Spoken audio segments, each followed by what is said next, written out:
All right, back for period three, and me being me, I'm probably going to end up uploading all three, but just in case that this is the only one that I do upload here, the score is 2-1 here for the Victoria Cougars after two, or if this is the only one that you watch, which is completely understandable. The first one is like half an hour long, I think, thereabouts. The second one was 17 minutes. It clocked in at about, this one might be a little longer than 17 if I end up talking too much before I start this, but there you have it there, the lineups for both teams, which I said all their names, I think, in the first video. I'm not going to do it again.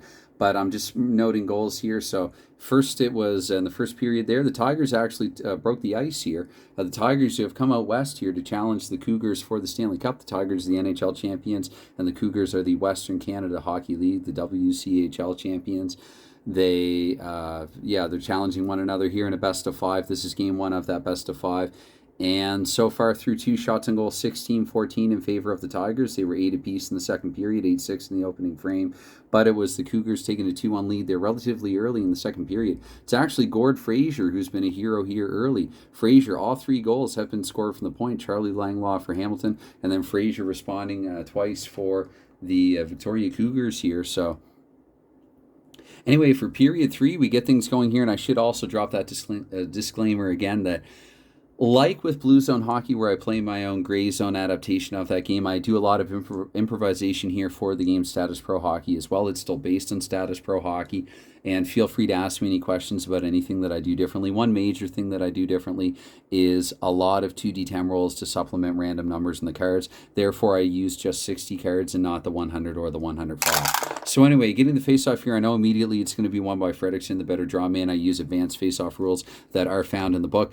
It's going to go to the highest face-off usage control to right defenseman here, so Frank Foyston with it here early. And it's going to be off the glass to the right wing, to the center, to the left wing for a shot on goal A. So Wally Elmer here looking to add some insurance here with a 71, so it's not going to be a very good shot, not going to be in range for the Victoria Cougars here. Where am I? What am I looking at here? Elmer with his second shot on goal of the night. So anyway, we're going to look to the rebound here. Let's see what we get here in the rebound. It does say offensive right defenseman there. Shot on goal B. He's going to decline that. Let's see what he can do here with the ensuing play. He gets it up to the center. Frank Fredrickson. Fredrickson will get it back to Frank Foyston, and it's going to go to Gord Fraser. Fraser looking for the hat trick here. Of course, he's taking a shot on goal A. It's a 97. So Fraser, actually, that shouldn't register. That's going to be a wild shot that doesn't register. I'm still going to look at the rebound to resolve a wild shot, however. It does say puck frozen face-off, so let's assume it's up over the glass and out of play, actually, here in 1925. So it's up and out of play anyway. So face-off here, probably about this far into it. Again, I'm not too concerned. Like, this is kind of loosey-goosey, easy going. I feel like more people should be this way with more hockey games more often. You might have a little more fun with them. Anyway, with that 98, it's going to be won by the inferior draw taker here, that being Billy Birch in this case.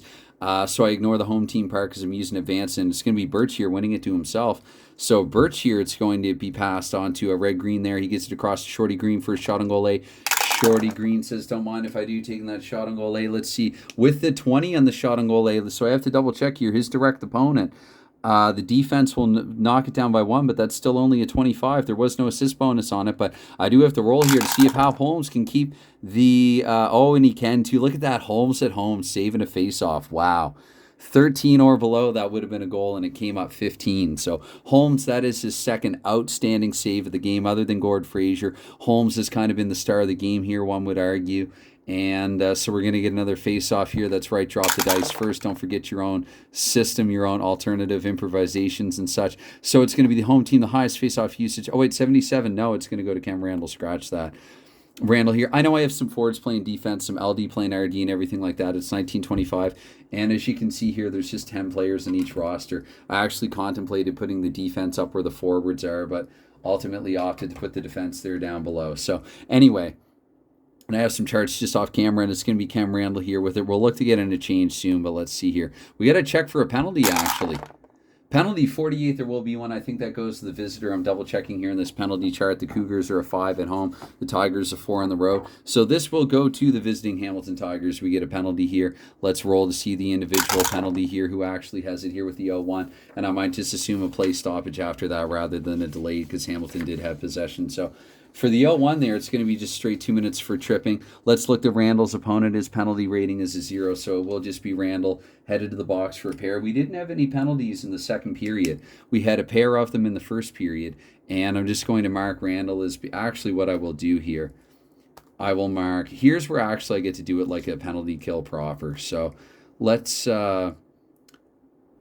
let's say that I don't want to do that to Mickey Roach, though. Let's say that Bouchard is going to serve the penalty. And again, I'm improvising here. I'm gaming this. I'm quite aware of it and quite fine with it as well. And their top dogs are tired. But anyway, it's 1925. They're going to put on who they put on, and we'll get another face-off here. I'm not going to deliberate too much in this. So 47. That does mean that Jack Walker here has won the draw. I'm going to face off, and then I'm going to count out 6 cards. So Walker still himself has it. 6 cards there roughly. That'll be a minor penalty. 4, 5, and 6. So we're just going to draw from here, unless right after the face-off. I don't count that for time. It is kind of counted for time in a way. It is, but it isn't. Anyway, clear as mud. So it's going to be Walker here. Let's see. Puck frozen into face-off. So evidently a play stoppage there in the early going. And we get another face-off there, like it says. So it's going to be an 0-1 that time. So that'll be one by, that's sitting flat. That's going to be one by Walker again. And an icing and a face-off. Wow, it's funny. Sometimes you get this. So the Tigers evidently doing what they can here to eat clock. And so this time in the face-off,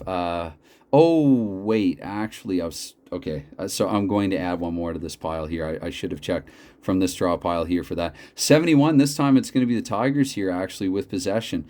And the Tigers here, we look, it's going to be highest face-off usage control, which I'm going to ignore. This is advanced.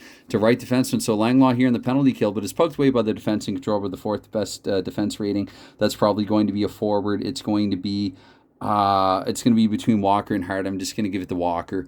And we play on here. So Walker here, stolen by the defender. Chaos, going to check for another penalty. So could Roach be joining Edmund Bouchard in the box? Let's see. 22. So 22, it's actually going to be the home, so something retaliatory here, and it's going to be the home at least, so Walker's probably going to be on the hook. I overlooked some things, so when it comes to penalties, so 91 there, Walker and 91, we're looking, that's going to be a hooking minor. We don't check coincidental, nothing like that. It does say there the lowest penalty rating, though, so maybe it was somebody else. And sorry that I didn't check that before. Walker's the lowest, so look at that. It'll be Walker headed to the box now for a pair. There is still some time left in this one, so I'm just going to add 3 cards to it. And so basically Hamilton will have half of a power play here. And I'm just going to assume a face-off here for simplicity's sake. So Walker to the box. We'll have, who can take the draw? I guess Meeking with his 0 rating will take the draw. Anyway, and Roach there with his -1. So that's going to go, actually, we'll give it to Meeking. Meeking wins the draw, and I'm not going to use any time there in the player advantage for that. Highest face-off usage rating control to the right wing. I ignore the face-off usage rating there. So let's see here. So the assist, so right wing for the highest shot on goal A rating for a shot on goal A. Again, still getting used to this game again. So Meeking in the 4-on-4 here. We're looking at a 52. That's not going to be in range. Meeking, who did score in a bit of exhibition play that I did here with this game last night. So flipping and looking at the rebound. And I won't worry about that timer since this is an odd man situation here. Actually, it's back to even 4-on-4, but you know what I mean, I hope. Offense for the shooter there. So Meeking has recovered it. Shot on goal A +3. I'm not going to do the 1d6 thing. Minus the defender's defense rating as always, since it's shot on goal A. 78, so I don't even look to the defense. It's a pretty terrible shot on goal A anyway. Meeking evidently doesn't have time to get a good shot off there. So we're looking to the rebound here. The offense C. The offense, if center, so that's actually going to go through to the opponent, Mickey Roach here. So Roach here with a 4-on-4. Actually, Hamilton's going to have a temporary power play here for the next few. So Roach, it says too, so Bouchard's out of the box. Walker's still in it. So to the left wing and then to the center for a shot on goal will be Mickey Roach. I think what he'll do is decline it and probably look to head off. Let's see here. We'll with the next card, actually. So Roach will assume that he gets it to oncoming right wing here. Shorty Green here back to right defenseman for a shot on goal A. That's going to be Alex McKinnon here looking to take a shot on goal A. We'll assume they have fresh defenders on here in the meantime as well. So Alex McKinnon here, the shot on goal A with a 76, no good. And so let's see here. We're going to look at the rebound card with the final bit here of the Tigers power play. Best intimidation rating home team. And then I have to check the forecheck chart next, for which I just rolled a 2d6. So of the available players, the best intimidation rating is going to be Gord Fraser here with the puck. So we're going to get back to 5-on-5 here. And we're going to check the forechecking chart. I still do have a 2-2. I haven't verbally at least indicated otherwise. So 45 and a 2-2 for the forechecking chart, which I have here just off camera. And what we're looking at with that roll of 45 is an intercepted pass to the right defenseman. So I will give the puck to Alex McKinnon. We're going to play on here.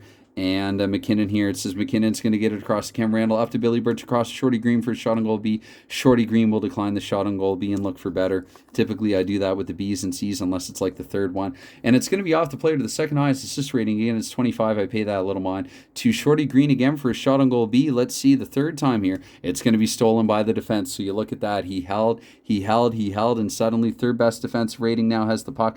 That is going to be... there's like a three-way tie for that. I'm going to give it to Wally Almer. And Almer here, we're probably up to about there, if not higher. So Almer here to the left defense, to the center. Left defense, Frank Fredrickson. He has the puck now. And the highest shot on goal A rating is Fredrickson himself for a shot on goal A. Fredrickson, this is his fifth shot of the night, and they're just getting ever more terrible there with that roll of a 98. So checking the rebound now. Let's see, we're probably up to about there. The rebound, it does say offensive center. Fredrickson able to recover and retain here. So to the choice of two skaters open to the left defenseman for a shot on goal B. I think instead Fraser will hang on to it and we'll get fresh skates on the ice here again. Fresh skaters out there. So let's see here. But for Fraser's sake, actually, one more flip here. Let's see. So to the two highest assist rating, again, it's 25. I pay that a little mind. Meeking for a shot on goal C. Meeking will overlook that.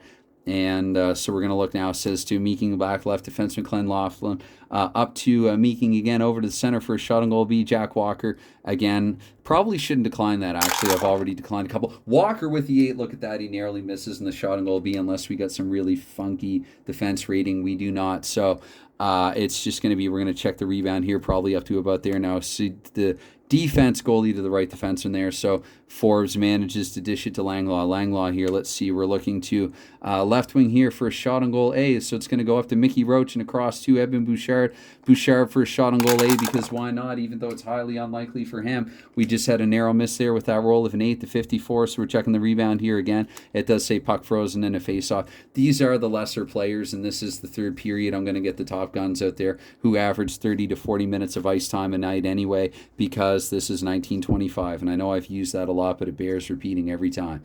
So it's different, right? It's different, and as such, I treat it differently, and I don't worry about too much. So like being super hyper technical or anything. So 44, that's going to be won by Fredrickson, and the puck will go to, let's see here, the again, I ignore away. This is advanced, so it's going to be Foist in here with the puck. And Foist in here. Let's see what he's able to do with it. Third and fourth highest assist rating, again, 25, overlooking it. Right defenseman shot on goal B. Foist in declines.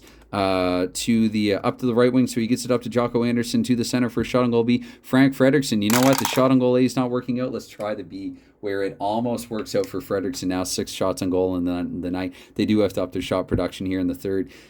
So that is going to be stopped pretty easily by... Oh, wait, 17. Oh, actually, hold on. Nope. No, it's not in range, not on target. So looking to the rebound there, though it does say that Jocko Anderson able to retain. We're probably up to about there now. I just assume I'm going to forget it about every other time. So to the right wing there, Anderson gets it across to Wally Elmer, and then it's going to be to Frank Fredrickson there for a shot on goal A. So Fredrickson there. Oh, and with that one there, he almost fires it, actually. Let's say that one almost went off the crossbar, but Forbes was able to get some good leather on it there. And it's, let's see here, home team right wing this time. So they're really hemming in the Tigers, and they're already up by 1. So offside and a face-off, actually. So the Tigers cleared, and the Cougars, and trying to bring it right back in, they were technically offside. So let's... I'm going to leave on who I have on, actually, for a little bit longer. And I know the Tigers want to try to come back and tie here. And they've won the draw, so that's a start. They have won the draw, and it's going to be Billy Birch here with possession. Billy Birch. And let's see here. So highest value for shot on goal C. Shot on goal C, we're going to decline that. But technically it would have been red-green, so we'll give the puck to red-green for the time being.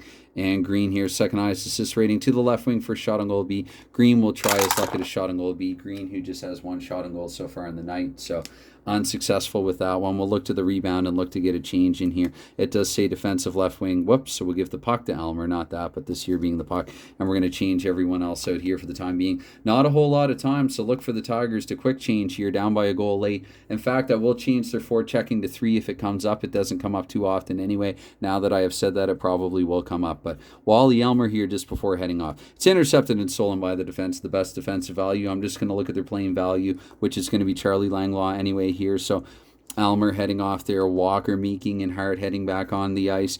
And it says here he's going to get it across to Jesse Spring. It's going to go up to Edmund Bouchard and on to Mickey Roach there for a shot on goal A. Mickey Roach with a 67 on the shot on goal A, his fourth shot of the night. None of them have been anywhere remotely near successful, I don't think. So it's going to be here, rebound, offensive right wing. Charlie Koch here recovers it. So they're doing good here, playing the right hockey, but with the wrong guys, or the Hamilton Tigers. Offensive right wing, I could have a shot on goal B there. B+3, no way. So that's going to be here probably up to about there. So any one player up the ice choice for a shot on goal B. They don't really have much to choose from there. Let's give it to Langlaw since he scored a goal earlier in the game. Langlaw there, so he's no longer batting 1,000. In fact, he's down to a good 333, and we're looking to the rebound there, where we're looking to the home team right defenseman. So Harold Halderson has the puck here, looking to usher it out of the zone. Whoops, grab the card, not the dice. And of the choice of two skaters, second highest shot on goal B rating for shot on goal B. When you're already ahead, they give it to Harry Meeking for that shot on goal B. Meeking with the 62, not in range. Meeking with his third shot on goal here of the third period. Looking to the rebound there, defensive right defenseman. So here's where, you know what, they have to pull the trigger and get the big guns back out there, do the Hamilton Tigers. So Langlaw is going to hold on to it here. That will permit even a change to get the best guys out there for the Cougars as well here, relatively late in the game. And Langlaw, let's see, he gets it across to left defenseman. We'll assume oncoming defenseman Ken Randall, up to left wing Red Green, and then over to Billy Birch for a shot on goal A. So good play here for the Tigers with the 29. The 29, but the defense, that brings it down to 29, so it's a tie. Trying to remember now if it's a tie. Equal to or less than. I'm going to say if it's equal to, it hits the post or something like that. Billy Birch. Let's see in the follow-up here. Let's see if Holmes is able to make the save anyway. So let's see a save and a face-off. Improvising there a little bit, I know. Sorry about that. So I apologize for some of it, but not much. 58. It's going to be Fredrickson winning the draw there, and he's going to get it actually to himself. Again, not a whole lot of time left here. So Fredrickson looking to maintain it, and that's going to eat 20 seconds of clock as well here with the way that I do it, 60 cards instead of 100. So off the draw, we're going to get another draw. Might as well leave all the top dogs on there now. It's going to be won by Birch. Let's see who he gets it to. Precious time. Precious time, left wing here. Red Green here with the puck. Red Green here. Green gets it back to Alex McKinnon. It's across to Cam Randall. Up to Red Green for a shot on goal A. Red Green with a shot on goal A in the 64. So easily handled there by Hap Holmes. Easily enough. Let's see who gets the rebound. And actually, no. On second thought, they dish it back into Holmes' glove there for the face-off. And so for this face-off, 27. That's a critical draw one there by Frank Fredrickson. Fredrickson, he gets it to the control of choice. He will get it back to Gord Frazier. Look at this, unless there's an interception here or something major. Choice for a shot on goal A. Let's say Jocko Anderson there. I think he just has the one shot on the night, so we'll give it to Jocko here. We don't need insurance. 13, a narrow miss. That would have been in range by anybody else, which then, because I'm curious, would have been stopped by Forbes anyway. But there you have it. So after one game one here, a narrow 2-1 win for the Victoria Cougars. I'm saying Tigers, like a Cougar Tiger hybrid, like it's a Liger or something. Shots and goal here, I'll count them live. I've got 7 for Fredrickson, 2, so 9, 10, 11, 15, 17, 20, 22. So they ended up with 8 more shots there in the third period, very consistent through 3, where the Tigers 4, 7, 10, 14, 15, 18, 20, 23 for the Tigers, so just 7 in the third period for them. So shots and goal there well distributed across the periods. We had a scoreless third period. So I think for that matter too, I think what I will do is upload, because there were more goals in the first period, and then there was a goal at least in the second period. So we just had a scoreless third period there, but I will, again, for the record, I'm just going to upload everything anyway so you can see how it went down.